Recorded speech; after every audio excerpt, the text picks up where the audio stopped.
In the heart of a dense forest, a person embarks on a forest hike, delving into the hidden depths of nature's playground. But this isn't your ordinary stroll through the trees. It takes a turn towards an eerie and spine-chilling discovery. Our protagonist, with a twinkle of curiosity in his eyes, discovers a burrow hiding in the shadows. Curiosity outweighs fear, and our explorer comes up closer. It's not some random burrow. This one belongs to a fox. So, what if it's the wrong move, and they should just run away? In the joyful season of spring, when nature comes alive with vibrant energy, foxes engage in their intricate dance of life. It's during this time that foxes seek solace in their underground sanctuaries. Throughout the rest of the year, when the world around them flourishes, foxes prefer to bask in the sun, finding comfort above ground, except when the weather takes a turn for the worse. It's in the most inclement conditions that they seek refuge in their burrows, shielding themselves from the elements. These burrows, known as fox earths, typically consist of only a few entrances, occasionally covered with scattered soil and debris. During winter months, industrious foxes diligently dig additional burrows in anticipation of the forthcoming spring. Sometimes, among the remnants of their subterranean journeys, lie the remains of fallen foxes, a testament to the cycle of life within these intricate underground networks. If one were to explore the vicinity of a fox earth, one would notice fresh traces of food remaining outside the burrows during the months of April to June. It's during this period, when playful fox cubs grace the earth with their presence, that remnants of their feasts can be found, a delightful sign of life unfolding. So, what do these earths look like? After all, there are other animals with dens in the forest, too. Now, let's get to the heart of the matter. Fox dens, the elusive abodes of these mischievous beings, tend to be located in areas abundant in lush greenery. You might find these creatures hiding beneath the sheltering branches of a tree, or seeking refuge beneath imposing rocks. If you stumble upon a cozy little hole that appears tailor-made for a fox, and you catch a whiff of that unmistakable aroma, accompanied by other intriguing clues like scattered bones, you've likely discovered a fox den. Alas, my curious friend, there's no foolproof recipe for where these sly foxes choose to build their dens. They possess an uncanny ability to adapt to diverse environments, be it open grasslands, dense forests, or even the unforgiving tundra. Picture this. A fox's den consists of a minimum of 4 to 5 sections. We have the grand entrance, the ever-important ramp, the main den itself, and a secret room that doubles as a food stash. Depending on the size of the pack, there might be additional rooms to accommodate the whole gang of foxes. Now imagine the grand opening to a fox's den. The entrance and the ramp form a corridor leading about 3 to 8 feet deep into the earth, connecting the outer world with the cozy haven within. But there's more. Foxes, being savvy planners, stockpile their foraged treasures in their dens. Yes, they have their own food caches, where they hide all their scrumptious finds. The number of rooms within the den may vary, adapting to the size of the pack, as these crafty creatures ensure there's enough space for giving birth and raising their adorable offspring. They might even dig extra tunnels and create additional entrances just to keep things interesting. Now let's talk about culinary affairs. Foxes are savvy gourmands who store food in large quantities, ready to weather the winter and the mating season. However, they're not extravagant hoarders. They usually stash away just enough to last them a few days, considering they don't dine on fresh prey every single day. Berries and fruits often grace their storage chambers, while any delectable meat takes center stage in their culinary adventures. Curious about the proximity of fox dens to one another? Well, if the land is bountiful with abundant food and fresh water, you might stumble upon 2 or 3 fox dens within a 10 square mile radius. But if resources are scarce, you might have to expand your search to cover a sprawling 20 square miles to find just one den. But the saga doesn't end there. Foxes, true to their resourceful nature, often have multiple dens. They maintain the primary den, often known as the natal den, which holds sentimental value. Additionally, they keep a backup den for some unpredictable circumstances. And let's not forget their knack for claiming abandoned or borrowed dens as their own. Such clever tricksters, aren't they? Now, let's talk about these marvelous creatures themselves. Foxes come in a delightful array of species, sizes, and variations scattered all across our planet. But the star of the show is the red fox, found on every continent except frosty Antarctica. While most foxes prefer the tranquility of rural landscapes, don't be surprised if they venture into the realms of urban and suburban dwellings, where their path might cross with humans. The encounters between a fox and a human. A tale of two extremes. Some kind souls attempt to win over these animals, offering them tidbits and coaxing them into their palms.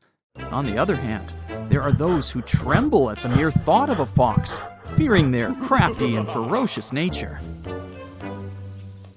Now picture this scenario. What if a fox approaches you or launches an attack? Typically, foxes pose no threat to humans and harbor no ill intentions. They prefer to feast upon small mammals or livestock, reserving their aggression for hunting or self-defense. Yet, there have been reported cases of foxes crossing paths with humans, including incidents. Therefore, knowing what steps to take if a fox approaches or pounces on you is crucial. Foxes can indeed be domesticated, yet they remain wild at heart, and their actions can be wildly unpredictable. They might momentarily embrace their tamed side, only to snap back into their untamed instincts when feeling cornered, threatened, hungry, or simply scared. Naturally, foxes view us humans as potential threats, and it's in our best interest to reciprocate their cautious approach. Never attempt to approach a fox, even if it appears docile and friendly, as its temperament can shift within seconds, catching you off guard. Avoid sudden movements and resist the urge to inch closer, as doing so might agitate or frighten our fox friend. In most cases, when a fox spots a human nearby, it will swiftly scamper away or seek refuge in hiding. However, should you find yourself locked in a standoff with a fox, the best course of action is to take a step back and allow it the space it craves. Should a fox persist in its approach, or if you encounter several foxes nearby, my dear friend, give them a wide berth and allow them their space. Refrain from approaching or attempting to feed them, especially by hand. Let them carry on with their foxy affairs while you observe them from a distance. In a situation where a fox becomes trapped, such as finding its way into a room, I implore you to remain calm. Avoid raising your voice or causing unnecessary commotion, as it may provoke the fox to attack. Instead, remain silent, keep a safe distance from the creature, and provide it with an escape route. Ensure the doors and windows remain unobstructed, granting the fox the freedom it seeks. In due time, it will make its swift exit. However, if fortune frowns upon you and you find yourself in the unfortunate circumstance of a fox attack, remember to stay composed. Refrain from unleashing your pets or pursuing the fox. Just allow it to retreat on its own accord. If the fox persists and refuses to back down, a simple round of applause or a few claps might startle it away. Now you can enjoy the forest.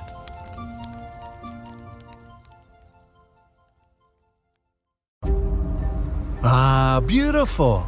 You're walking with your friend and look up at the sky. The sun looks a bit different today, like it has some kind of ring around it, a rainbow type thing. Huh? Hey, look at that! Your friend pulls his head up out of his phone. You shouldn't look directly into the…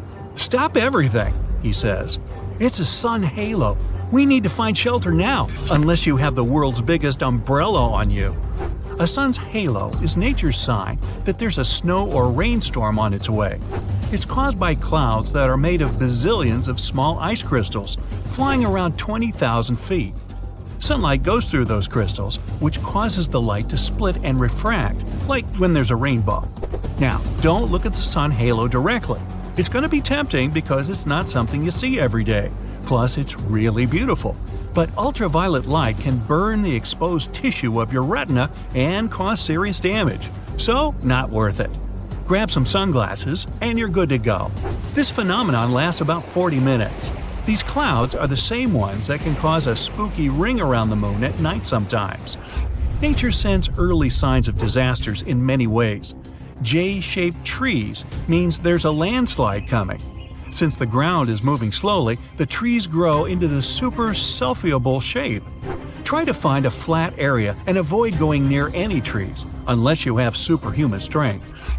You're on a nice walk on the beach. Sand, sun, not a cloud in the sky. Then, out of nowhere, you see the ocean going back away from the shore. Suddenly, you can even see bits of coral, small fish, and other random small sea animals. That's a good sign to leave. There might be a tsunami on the way. A tsunami is formed when there's an earthquake underwater, and it can hit the coast at 500 miles per hour. It's mostly a Pacific Ocean thing, but why risk it? If there's a channel of choppy water on the beach, stay away. There might be a rip current under the surface that can be extremely dangerous. Sometimes waves hit the shore in a weird way, which forms these rip currents. You might see a strange gap in the waves, or you might notice random bits of seaweed going in all different directions. If you don't ever find yourself caught in a rip current, try to stay afloat and don't waste your energy swimming against the current. Yell out for help and try to float your way along the beach. Once you break out of the channel, swim diagonally to the shore. If you find yourself in the ocean and see a group of sharks swimming, okay, this scenario doesn't sound good either way. Well, the good news is they're not necessarily coming for you. The bad news? The sharks might be trying to escape from a huge tropical storm or even a hurricane. Sharks can sense these things, so when nature gets angry, they group together and swim deep under the surface to get to safety. You probably shouldn't follow them. Good luck! The golden rule since ancient times: follow the animals. Insects, rats, and snakes leave their homes a couple of days before really big earthquakes. Scientists can't track or really explain how they know it's coming. It seems animals really can sense earthquakes, maybe because they feel those smaller initial shock waves that we don't even notice. What if you see animals running towards you? Well, that could mean you're about to get eaten for breakfast. Or it means there's a wildfire behind them. Amphibians like frogs, toads, and salamanders try to protect themselves by burrowing down into the ground. Others just run. Before you start running alongside them, check to see if you can see smoke. You don't want to sprint flat out for nothing. Well, it's not just animals. We can spot warning signs too. For example, if you notice your hair suddenly starts to stand on end and your jewelry starts to buzz, take shelter right away. Lightning might be about to strike somewhere nearby. If you're outside and can't run into a house, make sure not to stand near any tall structures. Lie flat on the ground. Be near water. Seek shelter under an isolated tree or stand in an open space. And don't stand on top of the Empire State Building. That thing gets zapped hundreds of times a year. Do you like skiing? It's all fun and games until all you can see is white. Avalanches can move up to 80 miles an hour, so watch for some warning signs. Does it feel hollow when you walk in the snow? Are there cracks around your feet? Can you see a huge avalanche coming? Time to go! Sometimes a storm mixes its blue light with the red light from the sun, and you get a pretty impressive green. Enjoy it from a safe distance, preferably indoors. This super tall thundercloud usually means you're about to get smashed by hail, or worse, a tornado. Find cover somewhere, like in an underground parking lot or a basement. It might be a bit embarrassing if you're wrong, though. Okay, we know volcanoes can be dangerous, but the lakes near them? Is anything not a sign of danger? Lakes that are near something boiling hot that never cools, so volcanoes, are like wildly shaken soda cans, just about to burst. The magma that's underground actually pushes carbon dioxide into the bottom of the lake, and that gas stays there, waiting. Then, even something boring like rain can disturb the lake a little too much and bam, or boom! You get the picture. Diving, swimming, snorkeling, the sea can be amazing, but it's pretty unpredictable. When two wave currents run into each other, they can create a cross sea. It looks pretty cool from far away, but it can be really dangerous for swimmers, surfers, or even ships. There's a strong current roaming around under the surface. You're walking on the beach, apparently every good story starts like this, and all of a sudden, ooh, a cave. How cool is this? You should probably go in there, explore a bit, and no. If there's a full moon out, you might not be able to get out of that cave. A full moon affects the tide and makes it lower than usual. That cave might be more accessible, but instead of an exciting adventure, you could end up trapped in there until the next full moon. Bring a big lunch. A wall cloud is one of those things you're both excited and scared to see.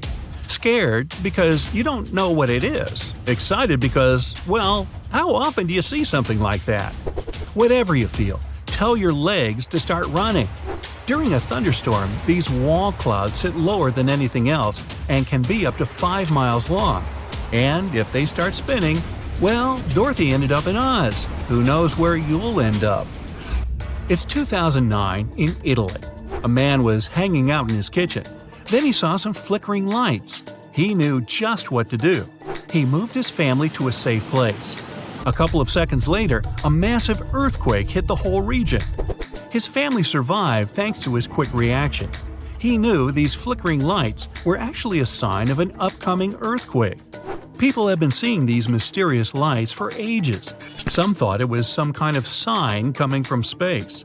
Scientists never used to take them seriously, but after the invention of photography, more and more evidence of these strange lights appeared. Soon, they realized the connection. The lights appear, and pretty soon, the earthquake hits. After a bit of digging around, they actually found some records of these earthquake lights from hundreds of years ago. There were bluish flames coming out of the ground right before an earthquake. Ooh, creepy. Oh, ocean, come on, not you again. Okay, but just one more. If you see the oceans turned all reddish-brown, don't go in the water or anywhere near it. This red tide is caused by toxic algae and is something you can find all over the world. That toxic algae can be there even if the ocean's a normal color. Getting that stuff all over you can cause some health issues. Rinse yourself off in fresh water as fast as you can. You know, they even wrote a holiday song about it. Algae Home for Christmas. No, really. Hey, you're running through a vast field at night, as if something is chasing you right now. The light of the full moon brightens your path, and you see a circle of light around it. You run on looking for a safe shelter. It's not about werewolves, who are said to appear when the moon is full. Soon, this place will be the epicenter of a major storm. This very circle around the moon is called a halo, and ice crystals cause it in the sky. When the moon is full, it reflects a lot of sunlight. These rays then pass to the Earth's surface, but they curve their trajectory and split as they pass through hexagonal ice crystals. As a result, we have a halo of different colors, almost like a rainbow. The inner edge of the halo is red and the outer edge is blue. It looks beautiful, but the presence of ice in the clouds means this ice will soon turn into water and begin to fall to the ground. And this rain will be so heavy that you'd better find a shelter beforehand. If the weather is quite warm and the clouds are closer to the ground, you might see a similar phenomenon, a corona. It's much smaller than a halo, but much more colorful. The bluish-white disk on the inside turns brownish-red on the outside. Unlike halo, the corona is made of water droplets. The smaller these drops are, the larger the corona will be. If the water droplets are large, the corona will look like a bright spot the size of the moon itself. Both the corona and halo might also occur during the day when the sun is shining. But be sure to wear sunglasses before just glancing at it because it's very bright and really bad for your eyes. As soon as you find a shelter, it starts raining heavily. Whoa, what is that? Are you being photographed? No, the flash you just saw is lightning. Bam! Thunder is so strong, the windows in the house start to shake. Here's a tip on how to tell if you're far away from the epicenter of a thunderstorm. When you see lightning, start counting. 1 1,000, 2 1,000, 3, and so on. When you hear the thunder, stop counting. Now you have to divide that number by 5. If you can count to 5, it means the epicenter of the thunderstorm is 1 mile away. If you didn't find a shelter before the thunderstorm started and it caught you in the open, leave the high ground immediately. Any mountain or hill is a high-risk area. Don't even think about hiding under a tree. Tall objects are the first target for lightning. Power poles are also at risk. If a thunderstorm catches you riding a bike, drop it immediately and run away. Same if you were riding in a convertible, golf cart, or motorcycle. If a thunderstorm started while you were in an open field, the tallest object here is you. Get down and try to cover yourself somehow. If you're not alone, try to keep your distance from each other. Whew! Now let's admire the beautiful sunrise. It looks like someone spilled red paint on the sky. This beautiful view means it's about to start raining. You can see a red sky at sunrise because the high-pressure zone has just passed you by and is now followed by a low-pressure zone with high water content in the air. So take an umbrella with you or go back to a warm bed and stay indoors. There's an old saying to keep it all straight. Red sky in the morning, sailor take warning. Red sky at night, sailor's delight. Sometimes you can even predict rain by smelling it. It's all about ozone molecules. Storm currents bring ozone down from the upper atmosphere, and when the storm is about to start, you can smell a sense of cleanliness. It's like you just washed the floor with clean water. Your sense of smell gets more sensitive before it starts to rain. It's not because of your nose, but because of the more humid air. Flowers spray their scent, and the water molecules stick to it, spreading it much better. That's why the same flowers smell different when you smell them outside or in a closed, humid greenhouse. Plants can also help you predict changes in weather. If you touch the grass in the morning and it's wet, it means it's going to be a clear day. That morning water on the grass is dew. It appears at the coldest time of night. Clear skies allow the earth to cool a bit, and the water vapor molecules in the air turn into a liquid that settles on various surfaces. Take a closer look at the leaves on the trees. Sometimes they can be upside down. For example, maple leaves respond well to increased humidity before the rain. Their stems become very soft, and the wind can turn them upside down. But the best indicator is pine cones. The seeds are inside the cone, just under its scales. The pine needs to keep them as dry as possible so that the wind can carry the seeds far away and new trees can emerge from them. So, when the pine senses rain approaching, it gives the order to close the cones. Then the scales close, protecting the seeds from the water. And instead of boring weather forecast hosts, you can just follow the animals and insects. Have you heard the crickets chirp? That will be your thermometer for today. Set the timer for 15 seconds and count how many times crickets chirp. Add 37 to that number and you get the outdoor temperature value in Fahrenheit degrees. All because air temperature directly affects crickets' metabolism. It can chirp slower and faster depending on how warm it is. So throw away your thermometer and get yourself a little friend. Now, if you don't like insects, look up into the sky for birds. If they're flying high, it'll be a clear and sunny day. But before it rains, air pressure prevents birds from flying high. You may see them flying in flocks very low, most likely looking for shelter. So even if the sky is clear, air pressure tells you that rain is coming. If you live near a river or lake, you can hear toads singing, although you can't quite make out the lyrics because it's in toad. They are especially loud before it rains hard. Toads, in general, love wet weather, so they just get excited. Rain is also the best time for females to lay eggs, so they scream loudly in search of a guy to wed. Ow! A mosquito has just bitten you. If mosquitoes are being especially aggressive, you better find a shelter fast. The insects are just trying to eat more before they have to starve during the storm. Also, the warm, humid air makes us sweat more, and we become even more attractive to mosquitoes. Insects also gather in swarms before a thunderstorm. They love the moisture in the air and start circling in a dance. But then they vanish into thin air. It means you have 1 hour left before heavy rain starts. To predict the weather for the next day, you need to watch the bees. If it rains tomorrow, the bees work overtime. They're pollinating flowers actively because they know they won't be able to leave the hive the next day because of the rain. Squirrels can predict the weather for the whole season. They usually stock up on food for the cold times. And if they start doing it early, it's going to be a tough winter. You can see squirrels running around looking for acorns. They hide them in the ground and run to find the next one. The squirrels often forget where they hid the food. These acorns turn into little sprouts, so we have many new trees, all thanks to squirrels. Animals can also predict disasters like earthquakes. Scientists once did a study in an area with frequent earthquakes in Europe. They put trackers on cows, dogs, and sheep. About 18,000 earthquakes occurred there during that time. Most of them were insignificant, but there were also 12 with a magnitude of 4 on the Richter scale. And each time, before the earthquakes, researchers recorded strange animal behavior. It was as if they were trying to escape from the earthquake zone. Scientists believe animals can sense the ionization of the air before a disaster with their fur. Their good sense of smell also allows them to smell gas. It comes from moving deep underground and then trying to find its way out through small cracks in the surface. The first records of such animal behavior date back to ancient Greece. Cats, rats, snakes, and centipedes left their homes and fled to safety days before a major earthquake hit Greece.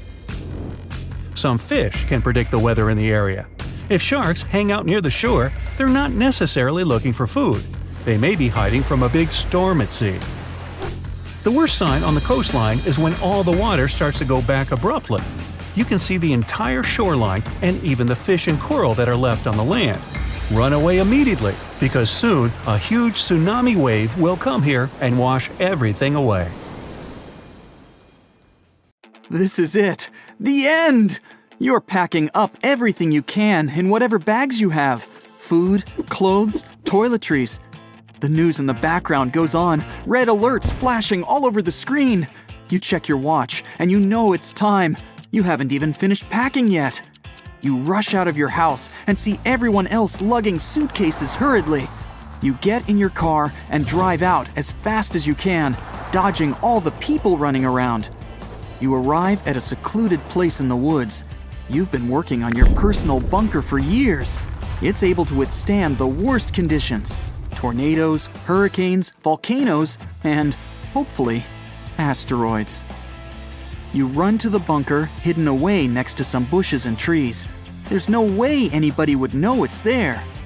The door looks like the ones in bank vaults that contain huge piles of money. On the other side, a ladder that goes down 30 feet through a dark tunnel. The first thing you do is power up the place. It's all run on heavy-duty batteries, powered from solar panels above. As a backup, a fuel-powered generator. Hopefully you won't need to use it, but your life motto is, a person can't have too many fail-safes. The entire bunker is built from concrete and steel to maintain maximum durability. The walls are several feet thick. You can finally let out that sigh of relief, because you made it just in time. You suddenly feel the ground vibrate, the walls tremble. Fear tightens in your chest when all the cabinet doors shake open and the stored food starts tumbling out. Did you miscalculate? Is this thing gonna hold up? The asteroid made contact, far from where you are, but it feels like it fell right on top of you. The sound is deafening, and the shock waves seem to never end. The light flickers. The flying dust is hazing your vision and filling your lungs. You grab a mask with one final thought. This is it. The bunker's going to collapse. At least I tried. 1 month later. You're making breakfast after another sleepless night. Luckily, you stored more than enough food. And what variety! Canned tuna, corned beef, beans, sardines. Then there's the dried goods. Rice, powdered milk, pasta, noodles, and even some treats. Honey and chocolate. You also allowed yourself soda and juice, but water makes up most of your stored hydrators. This place has been and will continue to be your home for, who knows, weeks, months, years? The thought sends a chill down your spine. At least you're in an ideal location, far inland and away from any coast, so any possible tidal waves shouldn't have flooded your area. You can't imagine what it looks like up there. Please don't let it be like the dinosaurs part 2. You need a distraction to take your thoughts away from the worst-case scenario. You walk through your house like a real estate agent giving a tour to potential buyers. At the entrance, you have the living quarters, a couch and coffee table with some outdated magazines and board games. In front of you, a small flat-screen TV with a DVD player. Sadly, no internet, but all those movies should keep you company. On a table nearby, you have a radio and telecommunications speaker that's like your ears and mouth to the outside. You also have your library with all sorts of books, classics, contemporary, and any genre, as long as it keeps your mind occupied. And if none of that helps you pass the time, there's always the video game consoles linked up to the TV. Ah yes, the gym area. It's modest, just a treadmill and some dumbbells. You try to get plenty of cardio and weightlifting in to keep yourself fit and healthy.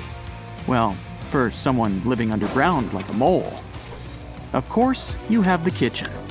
It's got a good-sized mini-fridge and a stainless steel sink with a bunch of cabinets storing all the goodies. You hook this place up with plumbing and pipes, bringing in clean drinking water.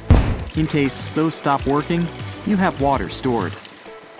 The bathroom has a functioning toilet, sink, and a shower that's connected to the hot water pump. There's even a washer and dryer nearby. There's also a little workshop area. If something breaks, you can fix it here. You can also build some things out of scrap material, a chair or table if need be, a little figurine to put on the shelf and keep you company. Down some steps, you have another vital piece of the bunker, the greenhouse. It's all on lamps with artificial sunlight for obvious reasons. You'd be way worse off if you didn't have your fresh fruits and veggies. It's all self-sustaining too. Any rotten or bad crops go into making compost for the soil to keep it well nourished. You can forget about relying on meat for protein. Quinoa, beans, lentils, chickpeas, mushrooms, they get the job done. And just in case you're not getting every single mineral your body needs, you manage to stock up on multis. Vitamin D is a big one for life underground without the sun. Not far away from your little subterranean farm is your bedroom. It's got a queen-size bed, nightstand on the right, small wardrobe on the left. You don't have much variety in your attire, but who's gonna notice if you wear the same outfit twice? The dust mites? You go down a ladder to find the generator room. There's a reason why it's further underground and sealed with soundproof material. The generator kicks in every now and then, and it's pretty noisy. It's also hooked up with the ventilation system, so the exhaust goes outside. Then, there's the lung room. All these weird-looking boxes are pumps that bring in oxygen from the outside world. But it has an advanced filtration system to clean the air before pumping it into your shelter.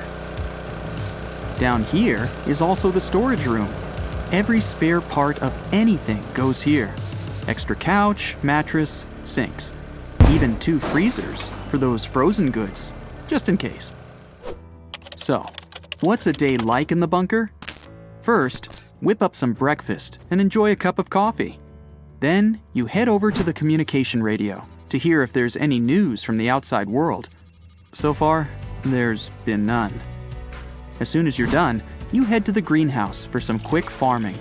You really like being in there because it feels like you're outside enjoying nature. At least a little bit. You pick anything that's ripe and bring it into the kitchen for a wash. And wouldn't you know it, it's lunchtime. You prepare yourself a nice salad of cucumbers, tomatoes, and lettuce, some beets on the side, pasta, and you eat it up. After lunch, you pop in a DVD you haven't watched in a while. After the movie, you go around and do a quick check on the oxygen levels in water. Today happens to be your scheduled generator checkup as well. You head down to the basement to glance at the fuel level and oxygen filters. All good so far. Though, the thought of an even more extended stay worries you. What if you run out of fuel? You spend a few hours in the workshop tinkering around.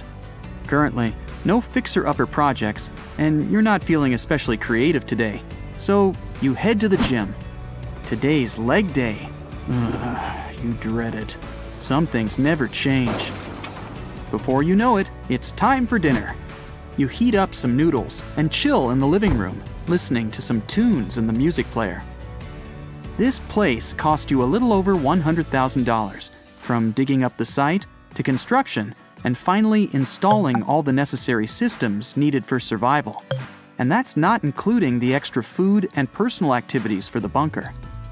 Yes, you're lucky. All those luxuries make life good. Almost. Nothing new from the outside world after a whole month. You've always been a bit of an introvert, but this place is starting to push you a little. You're getting lonely. The sound of the radio snaps you out of your thoughts. Static?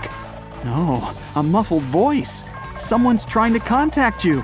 You bolt over to the communication radio, nearly tripping over your own feet from the shock. We made it! Ha! You're overcome with emotion. You've gotten pretty used to your life underground, but it's finally time to swing the door open and head out into the world. Something interesting has recently happened in South Dakota. It was all over the internet, so perhaps you already know about it. In July of 2022, the sky in this state suddenly turned green. So, what happened there? Was it caused by a human or by nature? Let's find out.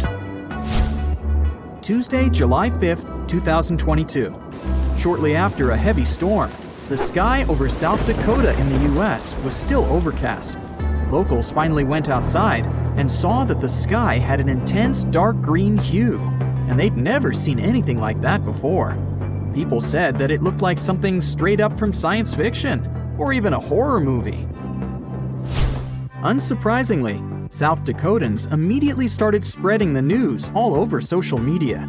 People shared their beautiful, yet very eerie pictures on Twitter. They showed the sky over the city of Sioux Falls and a few other towns. Even though it may look like something supernatural, in reality, this is not a terrifying phenomenon at all. It's a simple play of the light and the atmosphere. Something like this happens quite rarely, and usually means that really bad weather is approaching. And that's also true to what happened in South Dakota. Just before people started sharing photos, a thunderstorm swept through the town of Sioux Falls. This was confirmed by the U.S. Weather Service. This hurricane was terrible. The wind speed was about 100 miles per hour.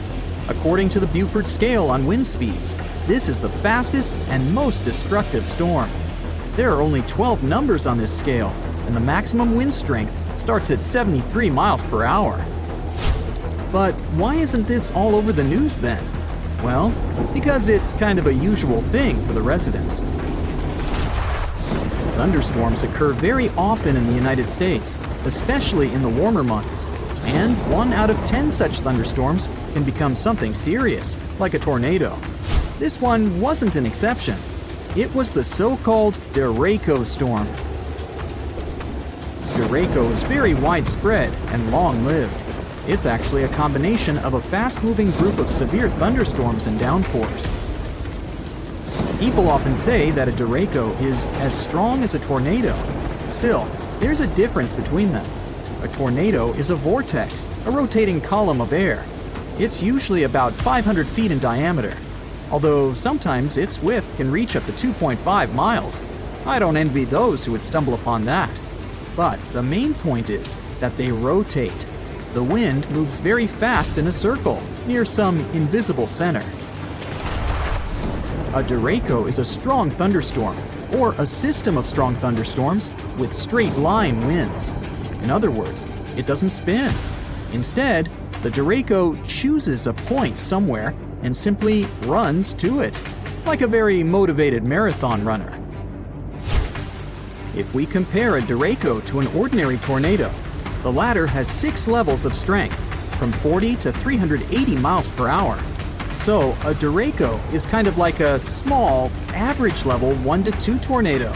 Usually, its speed is within the range of 73 to 113 miles per hour. And, in both cases, they can be accompanied by severe thunderstorms, lightning, and rain. But still, these are different things. A storm becomes a derecho if the damage trail left by it exceeds 240 miles, and if the wind speed is at least 58 miles per hour. It's quite difficult to predict. It can form even on a clear day when meteorologists don't even anticipate any storms. And then, the winds appear suddenly. It's so surprising that they may even feel explosive. But the National Weather Service tries to warn people at least half an hour or an hour before this happens, so that residents have time to prepare and hide. It wasn't any different this time. The storm swept through almost all of South Dakota, as well as the states of Minnesota and Iowa. The consequences were quite serious. More than 30,000 people were left without electricity. Fortunately, people were fine. That's because the locals are pretty used to derechos. However, the green sky is something different. It became a very unusual sight for the locals. Everyone was wondering why it happened. Was it a bad sign or a normal weather phenomenon? Well, to be honest, scientists don't have an exact explanation. But, although there are only assumptions, they sound pretty convincing. A green sky is a very rare phenomenon. Most scientists think that this happens when a powerful storm approaches the area before sunset or sunrise. Then the sky will turn green in this area. NBC meteorologist Bill Cairns, who once faced a similar event himself, suggests that the green sky appeared because of the huge hail before the storm. First, let's talk about why the sky looks blue, or any other shade, depending on its mood. In short, the sun simultaneously carries all the rays of the color spectrum. It may seem white to us in total, but it actually has all the colors at the same time. However, these color waves all have different lengths. For example, blue rays are shorter than the other ones. They jump away from the air molecules better than the red waves, so they reach us faster. Because of this, on a regular clear day, the sky seems blue. At the same time, red and orange color waves are very long and move slower, so they're usually left behind. But when the sun goes below the horizon or rises, the rays' directions change, and these waves reach us better. It all means that even if the sunrises and sunsets seem red and orange to us, in fact, there are still blue and green waves among them. But they have to bounce off something to reach us faster and become stronger than the red rays. Have you guessed what I'm getting at? This is where the water comes into play. Clouds are made up of water droplets. When they become large enough, but don't fall yet, for example, due to strong winds, they affect how the light behaves in the sky. Large, heavy storms mostly consist of water and hail, and water reflects blue and green rays best of all. That's exactly the reason why the water in rivers and lakes seems bluish-green to us, although in reality, it's transparent. And yeah, algae matter too. So, there are a couple of key factors why the sky may turn green. First off, the sun should be at the horizon level. Another factor is that while the storm clouds are approaching, they shouldn't cover the sky completely. There still must be a little room for the sun rays. Then, barely noticeable blue rays jump up to storm clouds. They're repelled by water droplets and hail. Mixing with the red sunset, they turn into a bright green light. And this green light is spreading all over the sky. That's why in most of these cases, when the sky turns green, people can only see it in the evenings. Yeah, it can also happen in the middle of the day. But since the conditions are already quite specific, seeing something like that during the day is even rarer. Still, If you see a green sky, you don't need to panic. It doesn't necessarily mean that a terrible storm is approaching. The chances are high though, but still, it's not a rule. It can be just heavy rain or a heavy hail. In other words, if you see a green sky, then you'd better hide, and hide your car. However, if you were lucky enough to see the stunning sky from the comfort of your own home, it's indeed very exciting. If you get a glimpse of something like that, just know that you had a chance to experience something very rare and special. Some people said it was the most incredible thing they had ever seen.